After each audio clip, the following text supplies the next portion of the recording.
Zola, a brilliant 20-year-old black aerospace engineering student, dominates her classes at Sterling University, but her success makes her a target. Beneath the veneer of elite academics, a cruel campaign of racial hostility led by the privileged student Reese and his inner circle seeks to isolate and crush her.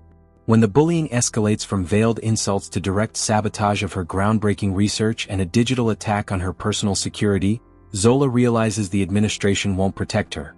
Instead of retreating, she decides to weaponize her own genius, pivoting from defense to a strategic, devastating counterattack designed to expose the corruption and fraud upon which her aggressors' entire careers are built.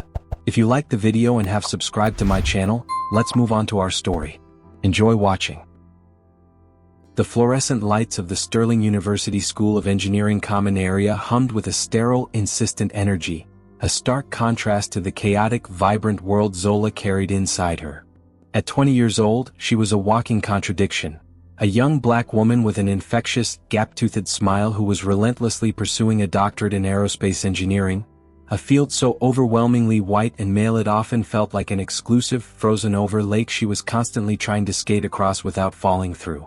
Zola didn't just skate, she practically flew. She'd aced the notoriously brutal orbital mechanics final with a near-perfect score, one of only 3 students in a class of 90 to break the 95% mark, and had just published a highly cited paper on self-correcting autonomous drone navigation. Her academic success was less a secret and more an open, aggressive challenge to the status quo. She sat at a large oak table, her laptop open to a complex finite element analysis model of a hypersonic engine nozzle. The screen glowed with a lattice of intricate, multicolored stress points.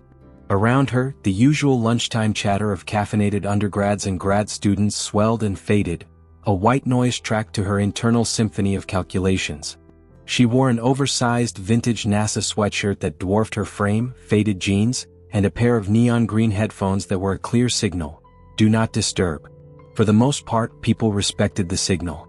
Her reputation for focused intensity preceded her, a shield as effective as any security guard. Today, however, the shield was being tested. A shadow fell over her laptop, plunging the vibrant engineering model into temporary gloom. Zola didn't look up immediately. She knew the shadow belonged to Reese, a third-year PhD student, tall, privileged, and with a carefully cultivated air of intellectual superiority that barely masked a deep-seated resentment of anyone who threatened his comfortable position on the academic totem pole. Reese was, by all metrics, an average student who had excelled mostly through the inertia of his background, wealthy family, elite prep schools, and the confidence that came from never being told no. He and his small, devoted coterie, who Zola privately called the gravity well, because they seemed to exist only to drag down everything around them, had made it their unofficial mission to remind Zola that her excellence was, in their view, a temporary, unwelcome anomaly.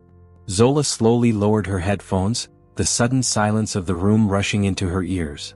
"Can I help you, Reese?" Her voice was low, smooth, and deliberately devoid of inflection, a calm she had spent years perfecting.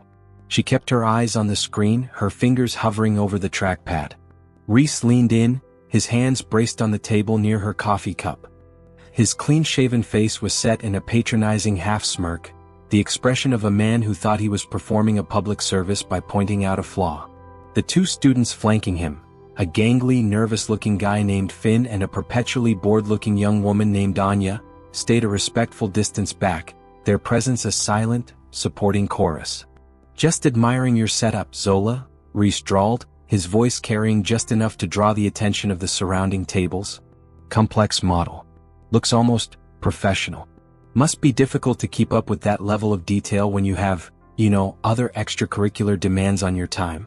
The implication hung in the air like exhaust fumes, a thinly veiled reference to her race and the assumption that any black student in a highly specialized field was a beneficiary of affirmative action or distracted by perceived community commitments, rather than pure, unadulterated merit.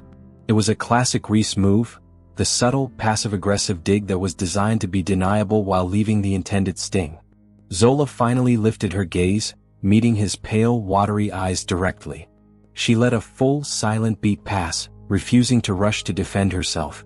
This was a battle she fought every week, sometimes every day. She knew the rules. Don't get angry, don't give them a reaction, don't let them see the crack in the facade. "It is professional, Reese," she stated simply, her eyes dropping back to the screen. She highlighted a segment of the analysis, a stress concentration point that, if not addressed, would cause catastrophic failure. "This is a model of a regeneratively cooled nozzle for the ABL 300 project. My analysis shows the current geometric parameters introduce an unacceptable K-factor at maximum thrust. I'm suggesting a modification to the throat radius to redistribute the thermal load." She paused and finally looked back up at him, a genuine cold glint in her eyes. "Are you here to offer a technical critique, or just continue your ongoing sociological study of my presence?" Reese's smirk faltered, replaced by a momentary flush of annoyance. She had used specific high-level terminology, the language of their shared, difficult discipline, which he clearly hadn't been following. It forced him onto the defensive, requiring him to admit ignorance or retreat. "Look, I'm just saying," he backpedaled, his voice rising slightly, "this whole department is getting too woke. We all know the real scores, Zola. The curves were definitely adjusted for some people in orbital mechanics, just to hit those diversity quotas. It's bad for the reputation of the degree, you know? Makes everyone wonder if the person standing next to them in the lab actually earned their spot, or if they just look good on paper." He delivered the final line with a conspiratorial glance at the students nearby, fishing for agreement. The heat behind Zola's eyes flared, but she kept her hands loose in her lap, her breathing even. This was the overt escalation she had been waiting for. The jump from subtle insinuation to direct, public accusation.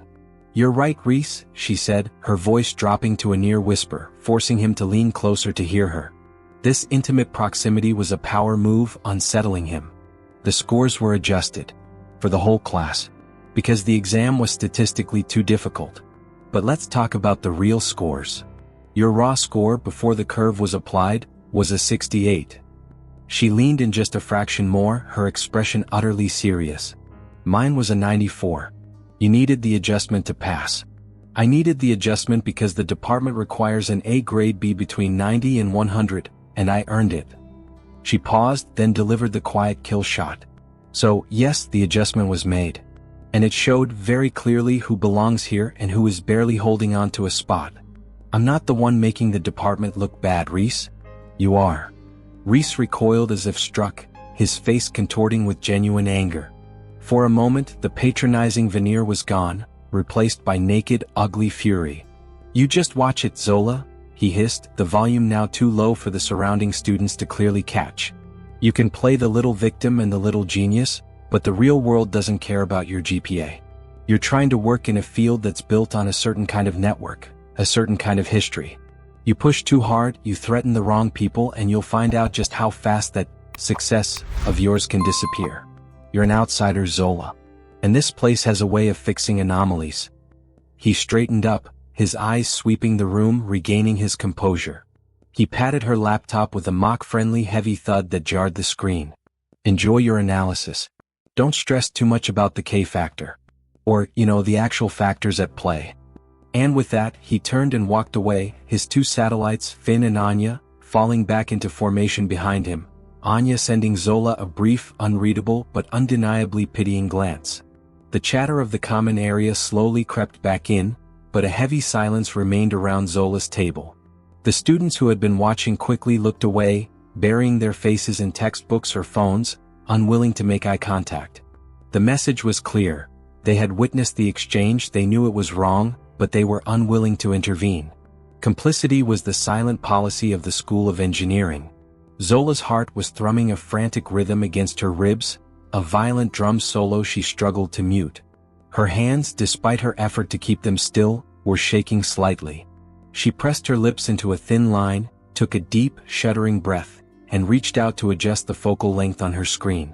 She hated that she let them get to her. She hated the adrenaline spike, the rush of cold, sick fury that left her feeling exposed and vulnerable. Don't show it. Don't show it. She was an anomaly, yes. Her background was Southside Chicago, not Connecticut prep schools. She'd worked 3 jobs to keep her scholarship. Her network was her brain, her drive, and the sleepless nights she poured into her work. Every achievement felt like a battle won, but every interaction with Reese and his crew felt like a reminder that the war was far from over. She had to focus. She had a 1,000-word paper due on high-temperature superconductivity for Dr. Albers's lab, and she still hadn't fully resolved the critical current density equations. She forced her eyes back to the model, back to the clean, objective world of mathematics and physics, where facts were facts and gravity could not be manipulated by a rich kid's entitlement. But as she typed the first line of new code, a small, subtle detail caught her eye. Her coffee cup, a thick ceramic one with the university's black and gold crest, was still in the exact place Reese had leaned over. Except now, just below the rim, she saw a faint, almost translucent smear of something sticky, glistening under the bright lights. It smelled vaguely sweet, sickly. A piece of crumpled napkin lay half-hidden beneath the cup. A knot of ice formed in her stomach. Her initial thought was that he had simply knocked over the sugar dispenser, but then she remembered the way he had patted the top of her laptop, the sound of the thud. Her fingers flew to the power button, but before she could press it, a small pop-up notification appeared in the corner of her screen, overriding her carefully structured workspace. It was an anonymous forum post, its text large and aggressively centered. Why did the diversity hire cross the road? To lower the standards on the other side. Enjoy your coffee, Zola. It's got a little extra flavor. Below the text was a poorly rendered image of a Black Lives Matter fist symbol with a thick red X drawn over it. The sticky substance wasn't sugar. It wasn't spilled coffee. A slow, terrifying realization dawned. In the brief window of his distraction, while he was ranting about the real scores, he or one of his accomplices had done something calculated, insidious. They had tampered with her coffee, or perhaps worse, used the distraction to access her laptop. The forum post appearing right now confirmed the latter. They hadn't just insulted her. They had physically and digitally intruded on her life. Zola stared at the screen, her earlier anger replaced by a chilling, deep-seated fear. This wasn't just academic rivalry, it was a campaign of intimidation. Reese's words echoed in her mind, "You push too hard, you'll find out just how fast that success of yours can disappear." She knew with absolute certainty that if she went to the university administration, they would dismiss it as a prank, a misunderstanding, or a failure to get along in a competitive environment. They always protected the institution, which usually meant protecting the most entrenched, connected students.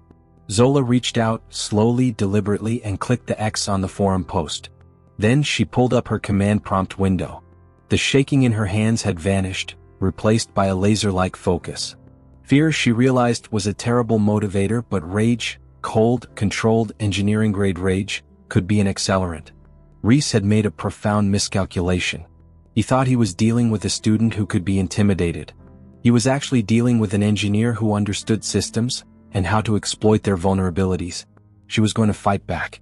And the first step was to find the IP address that sent that message. Zola deleted the entire complex analysis of the engine nozzle, her 12 hours of work vanishing in a single keystroke.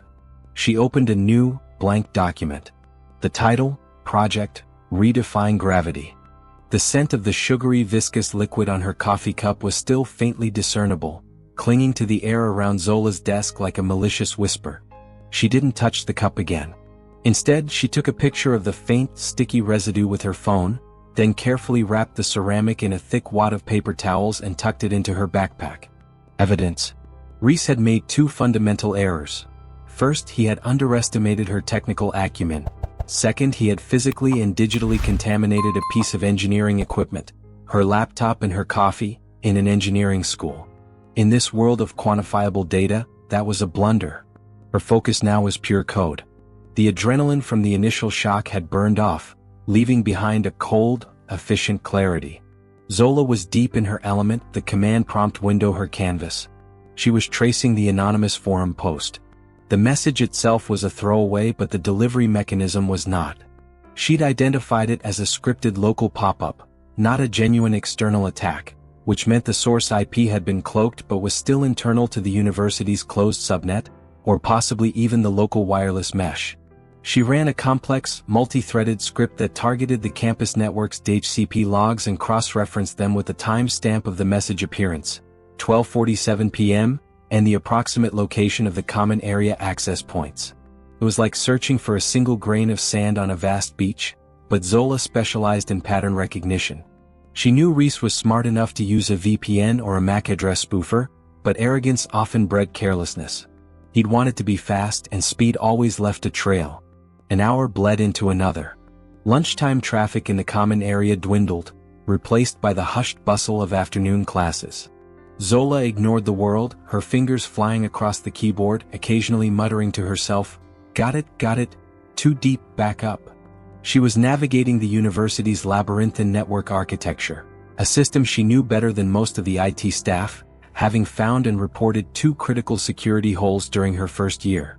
Finally, a promising return. Her script isolated 3 IP addresses that had connected to a nearby AP and disconnected within 2 minutes of the attack time. 2 were generic student accounts. The third, however, was flagged as a temporary, unregistered device using a highly randomized MAC address, the spoofer. She drilled down into the internal traffic logs for that randomized address. The traffic was minimal, just the initial connection and the injection of the pop-up script, but there was one small, beautiful error. The temporary IP had briefly, for less than a second, accessed the university library's internal journal database using a stored, unencrypted login cookie before quickly rerouting through the VPN. Zola's breath hitched. That cookie was a golden thread. She pulled the associated user ID from the library database's session logs, and a triumphant, grim smile spread across her face. The account was registered to a student named Finn Harper. Finn, the gangly, nervous guy who always stood slightly behind Reese, the loyal satellite. Zola hadn't expected Reese to get his own hands dirty with the technical execution. He was the strategist. Finn was clearly the reluctant but technically capable henchman. "Got you," she whispered, the satisfaction warming her chest. Now she knew the who and the how.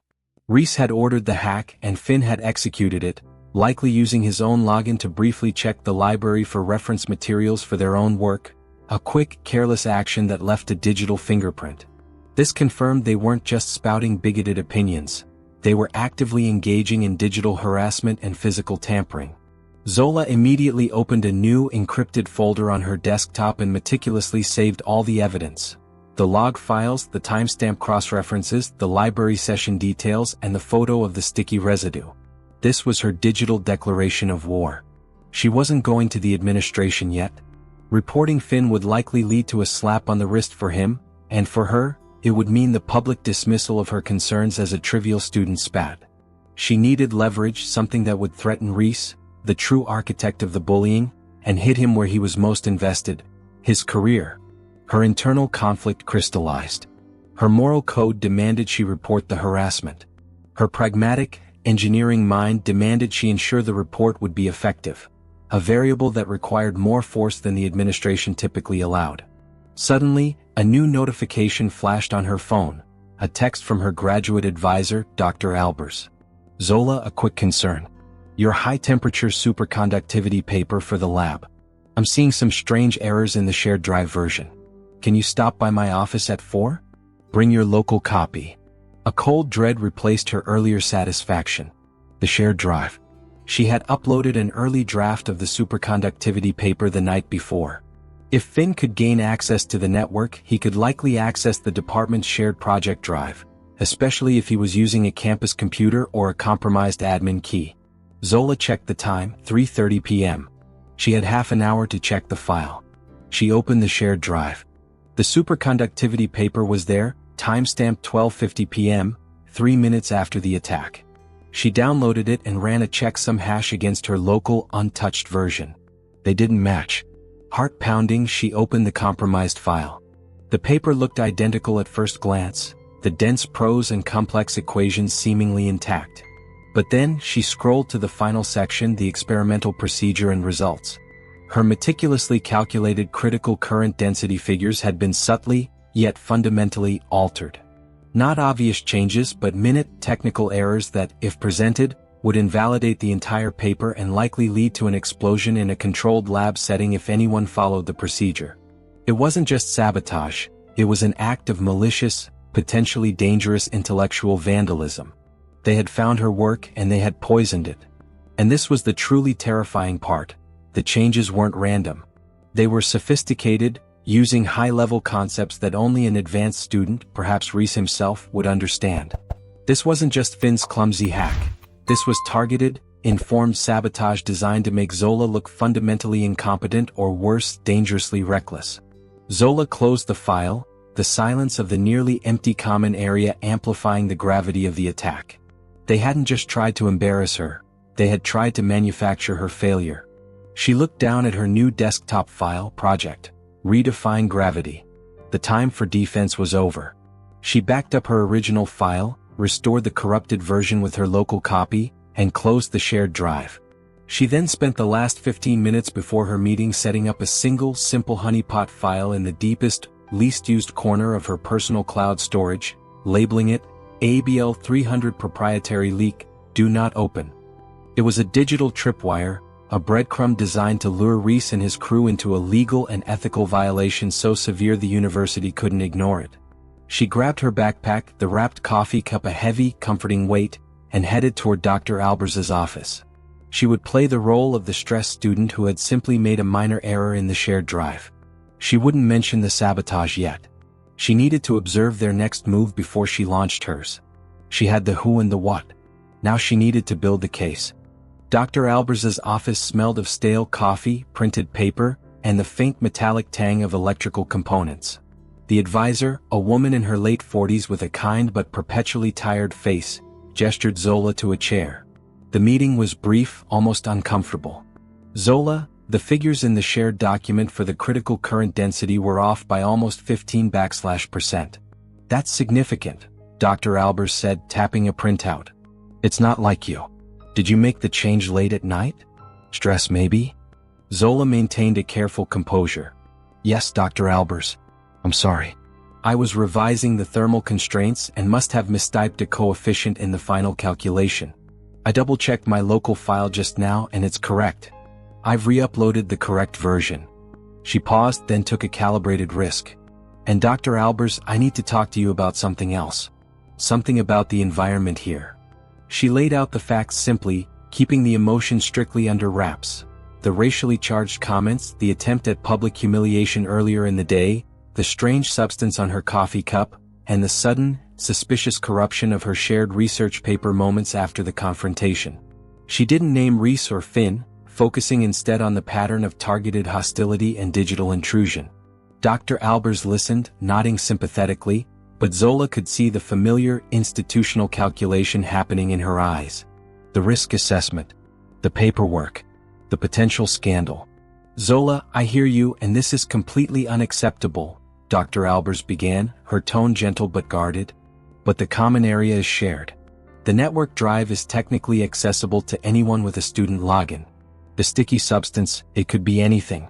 Without a direct, named witness or a police report, this looks like a difficult case to prove. I have the login details of the student who accessed the network at the time of the digital intrusion, Professor, Zola countered, placing a printed, anonymized copy of her log findings on the desk. It's not just an accusation. This is forensic evidence. Dr. Albers picked up the paper, scanning the technical data. IP addresses and library logins are circumstantial, Zola. The person could claim their laptop was stolen, or they simply lent it to a friend. If we bring this to the dean's office and it collapses, it could actually damage your standing more than theirs.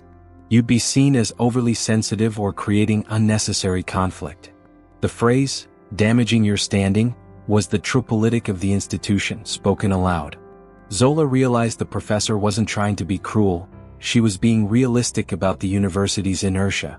The department would protect its perceived stability and the academic status of a well-connected legacy student like Reese over the unprovable claims of an outsider, no matter how brilliant. I need you to focus on your work, Zola, Dr. Albers concluded, handing the log back. You have a 4.0 GPA and the respect of every professor here. Don't let these kids distract you. If you have any future incidents, I want you to report them to me immediately. But for now, let's consider the matter handled. Handled. The word was an insult. It meant dismissed. Zola left the office with a heavy, cold disappointment. The formal route was closed. Reese and his crew knew this. Their arrogance was predicated on the alibi of privilege, the institutional belief that they were too important, too well pedigreed, or too subtle to face genuine consequences. The lack of administrative action was, in effect, a green light for their continued harassment. She walked straight to the Graduate Student Union, a cavernous building that was always sparsely populated. She found a quiet corner booth, pulled out her laptop and opened the project, Redefine Gravity file. The time for diplomacy and for waiting for a fair system to correct itself was over. Zola's plan was now purely offensive, based on the principles of systems engineering. Identify a critical vulnerability, introduce a calculated, controlled counterpressure, and force a systemic collapse.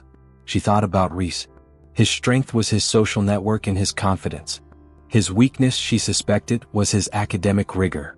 He was known to inflate his contributions to group projects and was constantly complaining about the difficulty of his own doctoral thesis on advanced propellant flow dynamics. Her first countermove had to be surgical, non-destructive, and purely psychological. It needed to show Reese that she saw him, that she had his number, and that she was technically superior to him and his team. Zola launched a series of low-power ping flood attacks against the personal, unprotected devices of Reese's three main satellites, Finn, Anya, and a third student named Caleb. These were not serious hacks. They were digital mosquito bites, designed to momentarily crash an app or freeze a web page at an inconvenient time. She timed the attacks to coincide with critical times she knew they would be exposed: Finn's mid-afternoon gaming session, Anya's Instagram scrolling, and Caleb's submission of a draft paper. The real target, however, was Reese. Zola spent 2 hours researching his digital footprint. She found his personal blog, a pretentious, largely unread site detailing his visionary insights into aerospace engineering, and a small, private GitHub repository. She didn't access the private repository, but she ran a harmless script that placed a single anonymous comment on a public project he'd barely touched. User, anon_vector. Comment: the K-factor on this project seems suspiciously low. Have you considered that gravity is pulling harder than you think?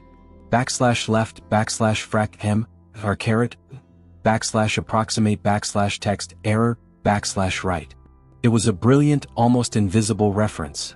The term K-factor from their earlier confrontation, the specific gravitational equation that only they would recognize, and the deliberate, final, passive-aggressive jab at his fundamental mathematical skills. It was untraceable, completely deniable, and would hit Reese with the precision of a laser-guided missile. He would see it, know it was her, and realize that his public spaces were no longer safe. The game had just changed from his harassment of Zola to Zola's surveillance of him. She closed her laptop with a definitive snap. She had just weaponized her own intellect. The sweet taste of the initial victory was sharp and cold. Reese didn't take the cryptic GitHub comment well. The next morning, the tension in the engineering school was palpable. Zola walked into the main propulsion lab for her 8 a.m. session and found a new, official-looking sign taped directly over her usual workbench. Notice: all access to this station must be PRE approved. Unauthorized personnel will be cited. It was the bureaucratic equivalent of a middle finger. Reese, whose father was a major donor and sat on the university's engineering advisory board, had clearly pulled strings. He hadn't just gotten the administration to dismiss Zola's concerns. He'd weaponized their compliance to further isolate her. The sign was perfectly legitimate on its face. Labs had access restrictions, but it was clearly aimed at Zola, who was the only student regularly using that specific high-end mass spectrometer. Zola paused, took a deep breath, and walked directly past the sign. She needed to be brazen. She opened her laptop and began the calibration sequence for the spectrometer. The lab technician, a timid man named Gary, shuffled over. Zola," Gary whispered, nervously glancing toward the door. "That sign. I was told only Dr. Albers's approved senior researchers can use that equipment this week. New security protocol." Zola looked up, her expression calm. "Gary, I am an approved senior researcher on the superconductivity project, which requires this equipment. Dr. Albers signed off on my lab time last week. If the security protocol changed, I need the updated official memo, not a handwritten sign. Please send me the digital copy and I will comply." Gary stammered, I don't have a digital copy. Reese just put it up this morning." "Exactly," Zola said, her fingers already flying across the keyboard. She pulled up the internal lab scheduling software, a system Reese had no administrative access to, and showed Gary her pre-approved reservation highlighted in green. "Until I see an official digitally signed notice from the Dean of Research that overrides my reservation, I'm using the equipment." Now, I'd appreciate it if you didn't distract me. I'm working with volatile materials. Gary, intimidated by Zola's absolute certainty and the threat of volatile materials, retreated. Zola knew she was pushing the boundary of department rules, but she was calculating that the dean would not bother to create a genuine memo just to protect Reese's petty territoriality. The sign was a paper tiger. Just as she was loading her sample, Reese and Finn walked into the lab, their faces a mixture of smugness and confusion. Reese's eyes narrowed when he saw Zola at the spectrometer. "What are you doing, Zola?" Reese demanded, walking toward her, his voice louder than necessary. "That equipment is reserved for my team's advanced propellant dynamics analysis." "It's reserved for the student who signed up for it," Zola replied without looking away from the calibration monitor. "That's me. You should know how to read a schedule, Reese. That's part of the process." The look on his face shifted from annoyance to sharp, cutting anger. "You think you're so smart? You think you can just ignore the rules because you're the department's little pet project? I saw your little comment on GitHub, Zola. You're losing it. You're hallucinating ghost accounts. You're cracking under the pressure." This was Zola's cue. She looked up, her expression icy, and delivered her own surgical strike. "I didn't lose it, Reese. I found it," she said, her voice dropping to a cool, conspiratorial whisper. "Did you ever wonder why your laptop was running so slow yesterday afternoon? Or why Finn's gaming session crashed right before he made the final level? You left a trail, Reese. A wide, sloppy one. You used Finn's login to cover your tracks, and he left his digital fingerprints all over the campus servers." She leaned in, her eyes piercing. "I didn't report it because frankly, I don't need the dean to validate my experience. But you need to understand that the rules you use to protect yourself, plausible deniability, technical ambiguity, can be used against you. I know you tampered with my research file and I know you think you're untouchable." She then delivered the crucial, public non-threat. "I'm not here to end your career, Reese. I'm here to finish my own work. But the moment you touch my equipment, my computer, or my files again, the moment you decide your harassment is more important than my academic safety, I will take the entire digital file of evidence, the logs, the MAC address spoofing, the login anomalies, and the paper tampering, and deliver it not just to the dean but to the university legal counsel. You're playing a game you think is political. I'm treating it like a security flaw I intend to patch." The color drained from Reese's face. He had expected her to get angry, perhaps cry or storm out. He had not expected this calm, technical declaration of war, complete with a clear understanding of his own operational security failures. He looked over at Finn, whose face was pale and guilty. "She's bluffing, Reese," Finn muttered, but his heart wasn't in it. Reese hesitated, glancing around the lab. Other students were pointedly pretending not to watch, but they were listening. Zola had successfully forced him into a public retreat without raising her voice or breaking any rules. "Fine," Reese snapped, turning on his heel. "This isn't over. You're going to pay for this." "I know," Zola replied softly, turning back to her spectrometer. "I'm an engineer, Reese. I calculate costs and payoffs. And I've already factored in the price." This counterattack, Zola's code of retaliation, had achieved its goal. It neutralized the immediate harassment and shifted the power dynamic. Reese was no longer the sole aggressor. He was a suspect under surveillance, and his paranoia would now become Zola's most potent weapon. However, she knew Reese's ego would not allow this to stand. The silence would be temporary, and the next attack would be far more aggressive, moving beyond petty digital stunts to something with real, tangible consequences. The stakes were about to get much higher. The quiet that followed Zola's public confrontation was short-lived and unnerving. Reese didn't approach her in the common areas, but the atmosphere around her felt charged, like the air before an electrical storm. He was stewing, planning.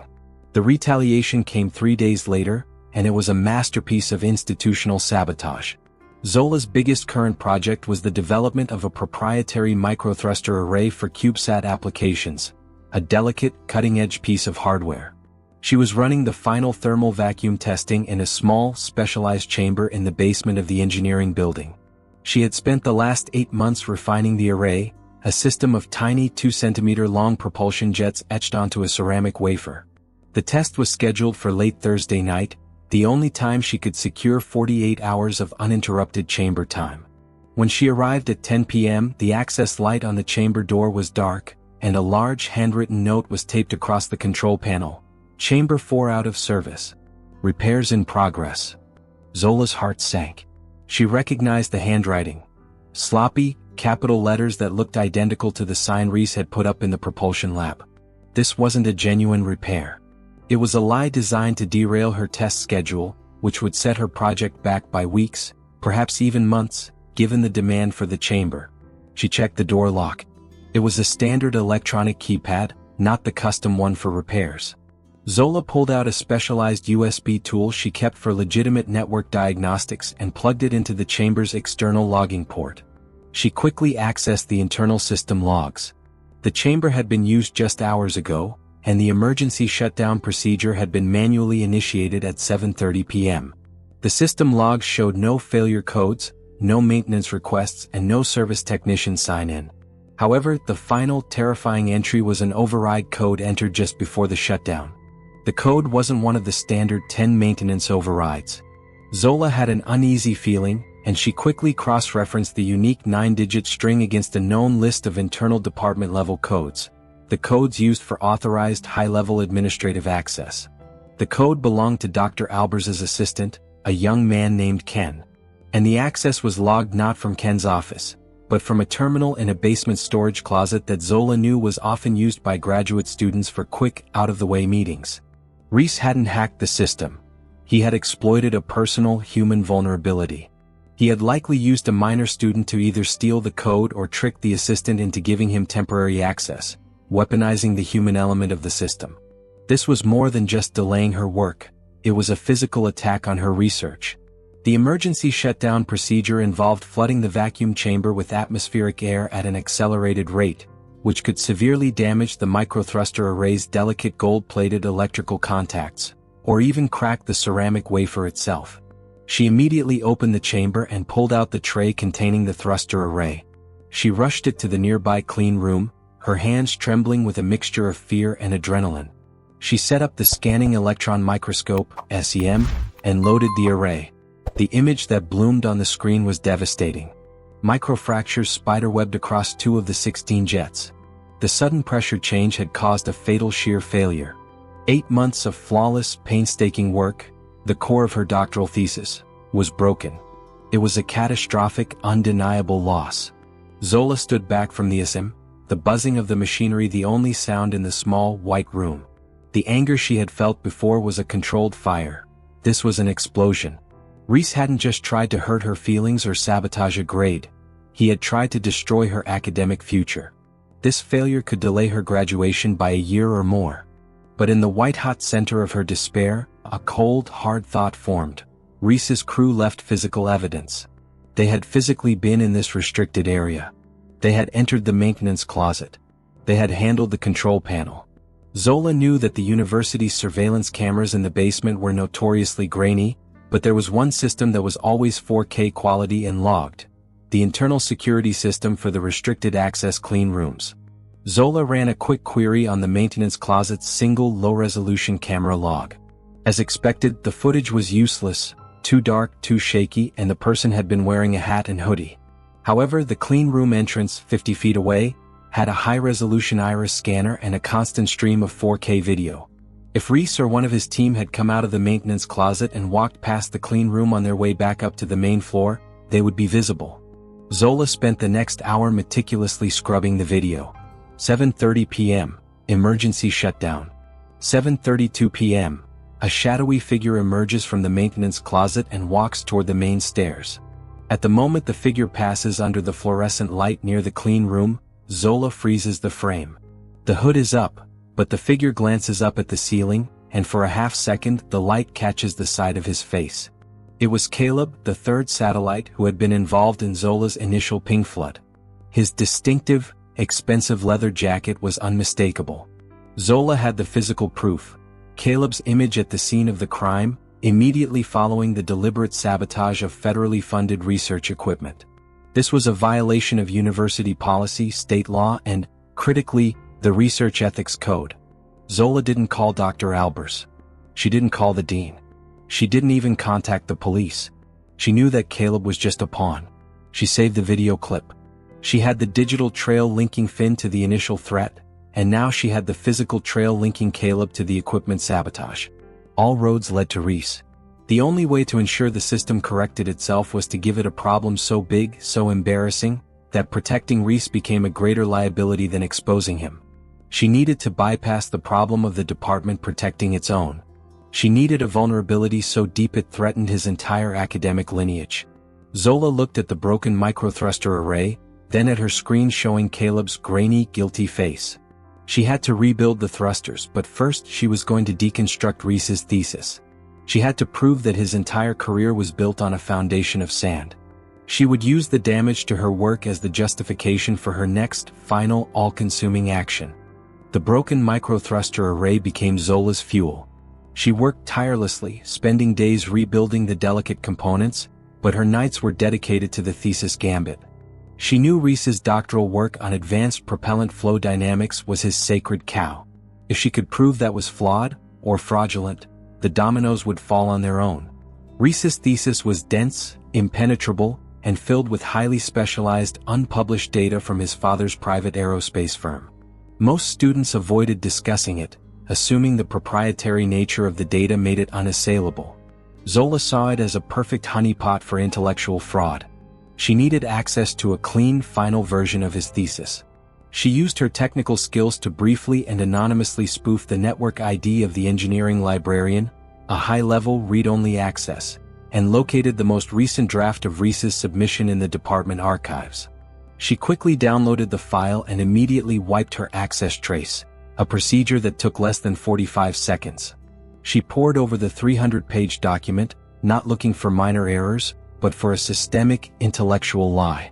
She focused on the core of his research, the computational fluid dynamics (CFD) model of the flow chamber. Reese claimed his proprietary model achieved a 15% increase in nozzle efficiency compared to the industry standard RNS model. Zola's engineering instincts screamed at the claim. A 15% jump in a 50-year-old highly optimized field was revolutionary, almost impossible. It required a physical or mathematical breakthrough of incredible magnitude. She started with the published equations. Reese's appendix contained a single, complex, and oddly formatted equation that he claimed governed his proprietary CFD model. Zola spent 2 days running the equation through her own high-performance computing cluster, feeding it thousands of known experimental data points from public NASA and ESA journals. The results were chillingly inconsistent. The equation was not producing the results Reese claimed. In fact, her analysis showed that Reese's formula, when applied correctly, yielded results that were worse than the RNS model, showing a 5% decrease in efficiency. Zola then ran a data integrity check on the tables and graphs in his main text. She took the input parameters described in his methodology and generated her own graphs using the industry-standard RNS model. She then compared her generated graphs to the ones in Reese's thesis. The differences were stark. In his thesis, the graphs were beautifully, consistently curving upward to meet his claimed 15% efficiency gain. When Zola overlaid her correct graphs, she realized Reese's data had been systematically massaged. The trend lines had been artificially smoothed and adjusted to match his narrative, not the real physics. The difference wasn't a minor error, it was data fabrication. The thesis was not just bad science, it was a lie, and the proprietary data was simply an elaborate screen to prevent external verification. The final piece of evidence came when Zola focused on a single, complex 12-digit simulation identifier printed at the bottom of a key graph. She ran a quick reverse image search on the identifier, expecting nothing. The search returned a single, obscure result: a technical presentation from a minor, regional engineering conference 5 years ago. The presentation was given by a disgruntled, long-since-fired research associate from Reese's father's company. The topic: Initial Failed Tests of High-Efficiency Flow Dynamics, Project Code, XXXXXXXXXXX. Zola clicked on the link. The slide deck showed the exact same graph with the exact same identifier, but the data points were slightly different. Crucially, the associate's presentation clearly stated that the model had been a catastrophic failure, never published, and the project had been scrapped. Reese hadn't fabricated the data from scratch. He had taken a documented, internal failure, slightly altered the data points to show success, and then claimed the entire model was his own groundbreaking work, protected by proprietary privilege. It was an intellectual heist, a career built on a deliberate lie. The scope of the discovery left Zola breathless. This wasn't just revenge. This was correcting a potentially dangerous corruption of engineering research. If Reese's flawed design ever made it into a real product, it could have catastrophic real-world implications. Zola compiled her findings into a single meticulously detailed document, a technical audit of the Advanced Propellant Flow Dynamics thesis, evidence of data inconsistency and fabrication. She included her independent RANS model analysis, the evidence of the graph manipulation, and the archived reference to the original failed project. The document was an engineer's dream, pure, quantifiable, and irrefutable. She still wouldn't go to the dean. She had learned her lesson about administrative inertia. The revelation had to be public, undeniable, and presented in a context that made the fraud impossible to ignore. The perfect opportunity was coming up: the Sterling University Annual Engineering Symposium, where senior PhD candidates presented their latest findings to the faculty, the advisory board, and key industry sponsors.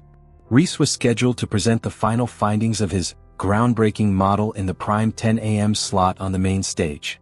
Zola immediately emailed her own advisor, Dr. Albers, requesting a last-minute slot to present her repaired microthruster array. Subject: Symposium presentation request, microthruster array update. Dr. Albers: My thermal vacuum test encountered a minor setback, but the array is now repaired, and the data is exceptionally compelling. I'd like to present a new theoretical application for the array and its potential integration into new orbital defense systems. I believe my findings will be of particular interest to the advisory board and the sponsors. Please find me a slot, even a short one.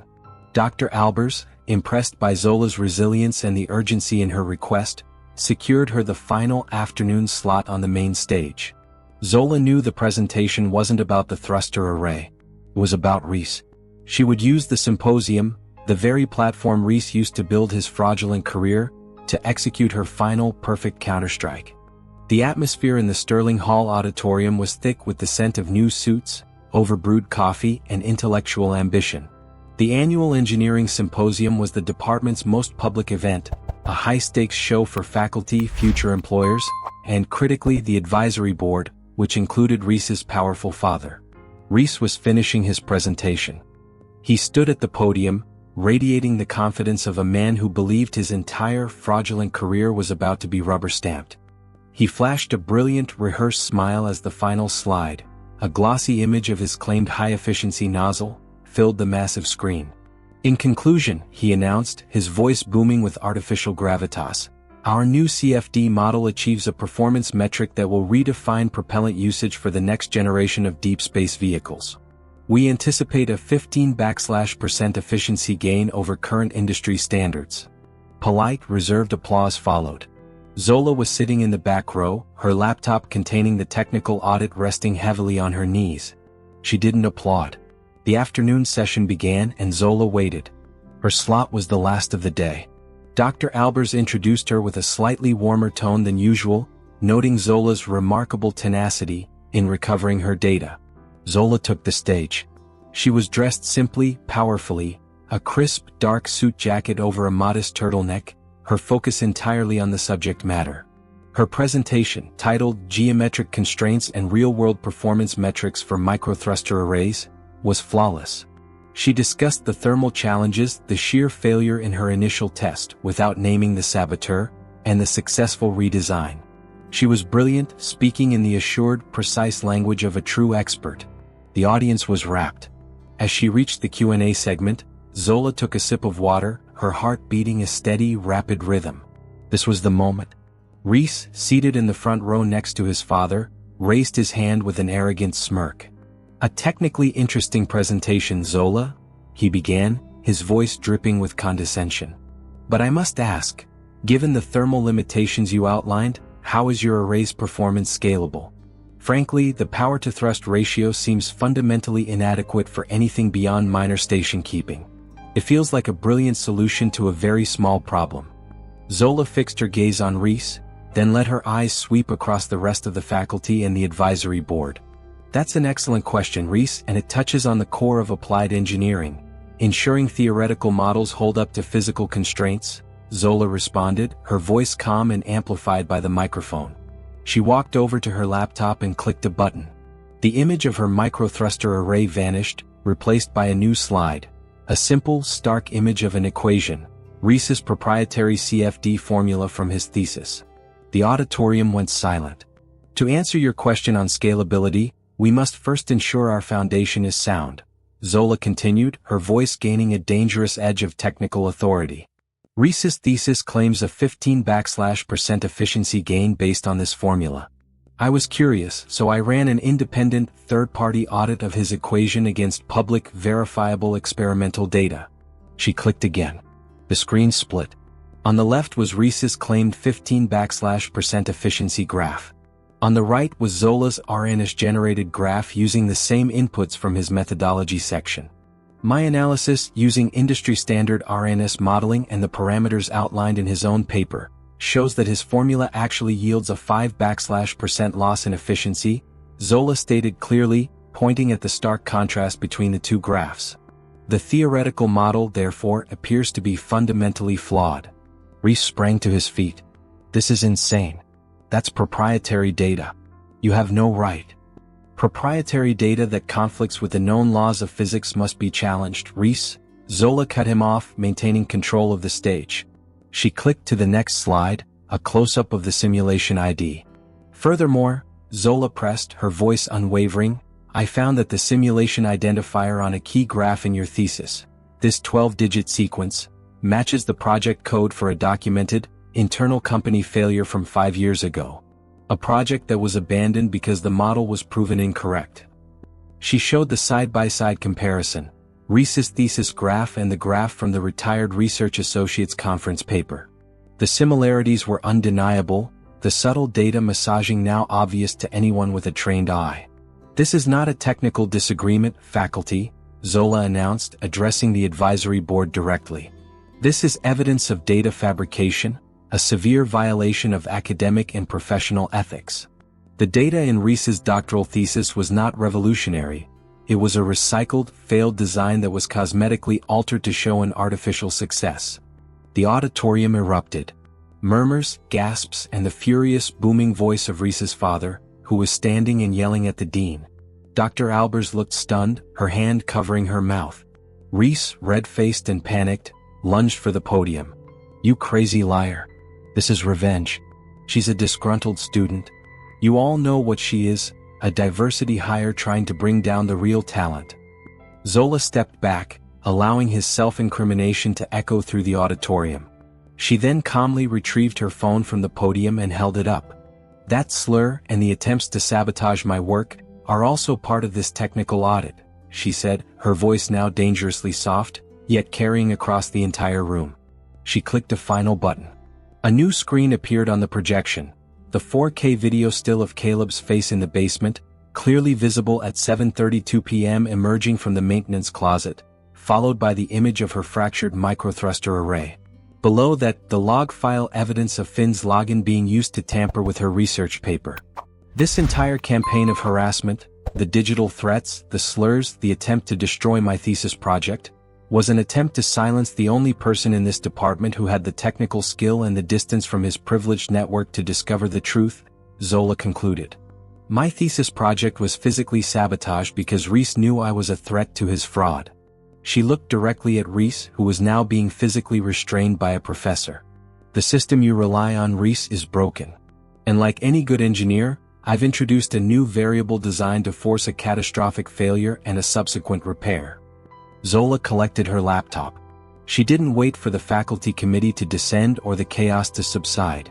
She had executed her algorithm and the system was now in freefall. She had used her intellect not just to fight back, but to force the truth into the light. Zola walked out of Sterling Hall into the cool twilight air, the silence a strange, ringing contrast to the auditory chaos she had just left behind. She didn't look back. She had dropped a technical thermonuclear device into the heart of the engineering department, and the fallout was not her problem. The next 48 hours were a blur of high-level meetings. The Dean of Engineering and the University General Counsel were forced to act swiftly and decisively. The evidence Zola presented, irrefutable technical analysis coupled with video and digital logs of vandalism and harassment, was a public relations and legal nightmare the university could not afford to dismiss. The advisory board, realizing the potential for a massive lawsuit and the professional disgrace of being associated with documented fraud, immediately distanced themselves from Reese's father. Reese was expelled from the doctoral program pending a full investigation into his thesis, an outcome that would effectively end his academic and professional career in the field. Finn and Caleb, under threat of police involvement for the destruction of university property, were suspended and faced separate ethics hearings. The alibi of privilege had finally been revoked, not by moral outrage, but by the cold, hard force of undeniable data. Dr. Albers, chastened and deeply affected by Zola's ordeal, found Zola in the quiet sanctuary of the library late the next evening. "I owe you an apology, Zola," the professor said, her voice heavy with regret. "I protected the institution when I should have protected you. You were right. You forced the system to correct itself." It was a staggering display of strategy and brilliance. "It was self-preservation, Dr. Albers," Zola replied simply. "And good engineering. We've cleared your thesis project for a full refund on the destroyed components," Dr. Albers continued. "More importantly, the Dean's office has authorized a confidential 10,000 research grant in your name for exceptional contributions to the integrity of the department's research environment. And Zola, I've used my contacts at the NASA Jet Propulsion Laboratory, JPL. They saw the footage of your presentation and they want you for a summer fellowship. They said your ability to present complex technical findings under extreme pressure was unmatched." The news was a vindication, a tangible reward for her courage, and a promise of a future she had earned. But Zola knew the victory wasn't just about Reese's downfall or the fellowship. It was about her own definition of success. She hadn't let the weight of racial hostility and systemic inertia crush her. She had internalized the pressure, converted it into energy, and directed it back with overwhelming force. Weeks later, Zola sat in the sun-drenched common area, the same table where Reese had confronted her. The space felt different now, lighter. Students still glanced at her, but the looks were now a mixture of respect, awe, and perhaps a flicker of fear. She was no longer just the brilliant student. She was the architect of her own justice. She was the one who had taken on the unwritten rules and won. She was reviewing the final simulations for her rebuilt microthruster array. She opened the desktop file she had created during the first attack, a file that had become a roadmap for her entire counter-campaign. Project Redefine Gravity. She smiled, a genuine, wide, gap-toothed smile that finally reached her eyes. The title had multiple meanings now. It wasn't just about the fundamental force of physics. It was about the gravity of the institution, the crushing weight of expectation and prejudice, and the social forces that tried to hold her down. She hadn't just survived. She had used her genius to build a system where those forces, those rules, no longer applied to her. She had redefined the gravity of her own existence. Zola deleted the file. The project was complete. She closed her laptop, tucked it into her NASA backpack, and stood up. She had a 4 p.m. meeting with her new contact at JPL, and she wasn't going to be late. The sky was the limit, but only because she had already conquered the ground. Dear viewer, if you've watched up to this point, thank you for your support. I have a small request. If you enjoy my stories, you can subscribe to the channel, and don't hesitate to share your thoughts about the stories in the comments. Enjoy watching. Thank you for listening. Don't forget to subscribe to the channel and like the video.